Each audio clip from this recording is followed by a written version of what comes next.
Brain tumour scary लग सकता है, लेकिन अर्ली डायग्नोसिस और ट्रीटमेंट से ज़िंदगी नॉर्मल भी हो सकती है।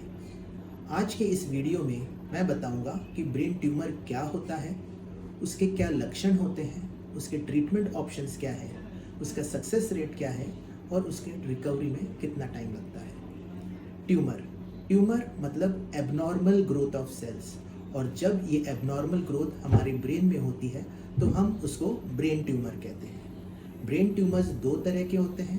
पहला primary brain tumour. Primary brain tumour वो होता है जो हमारे दिमाग की कोशिकाओं से ही ट्यूमर सेल्स ग्रो करते हैं और वहाँ पर ग्रोथ करते हैं। सेकेंडरी ट्यूमर्स शरीर के दूसरे अंगों का कैंसर होता है जो हमारे ब्लड वेसल्स के थ्रू हमारे ब्रेन में जाके घर करता है और फिर वहाँ ग्रोथ करना शुरू करता है। प्राइमरी ब्रेन ट्यूमर्स को हम बिनाइन ट्यूमर्स और मैलिग्नेंट ट्यूमर्स दो भागों में बांटते हैं। बिनाइन ट्यूमर्स जिसका रेट ऑफ ग्रोथ काफ़ी स्लो होता है और एक बार पूरे निकालने के बाद वो पेशेंट पूरी तरह से सही हो जाता है। मैलिग्नेंट ट्यूमर्स जिसका रेट ऑफ ग्रोथ बहुत ज़्यादा होता है और हम उसको पूरी तरह से नहीं निकाल सकते। ब्रेन ट्यूमर के लक्षणों में सबसे कॉमन लक्षण होता है हेडेक, और ये हेडेक यूजुअली अर्ली मॉर्निंग होता है और कभी कभी उल्टियों के साथ आता है।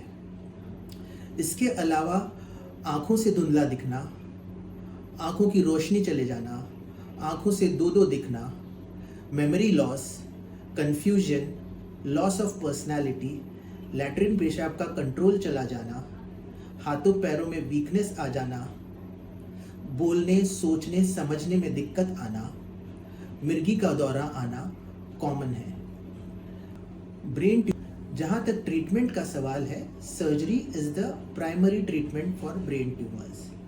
सर्जरी में हम पूरा ट्यूमर निकालने की कोशिश करते हैं और उसको बायोप्सी के लिए भेजते हैं। बिनाइन ट्यूमर्स के केसेस में अराउंड 90 to 95% हम ट्यूमर पूरी तरह से निकाल देते हैं और पेशेंट पूरी तरह से स्वस्थ हो जाता है। लेकिन जो मैलिग्नेंट ट्यूमर्स होते हैं उनको पूरी तरह से निकालना मुश्किल है, इसलिए हम ग्रॉसली निकालने के बाद उसको बायोप्सी के लिए भेजते हैं और उसकी ग्रेडिंग करवाते हैं।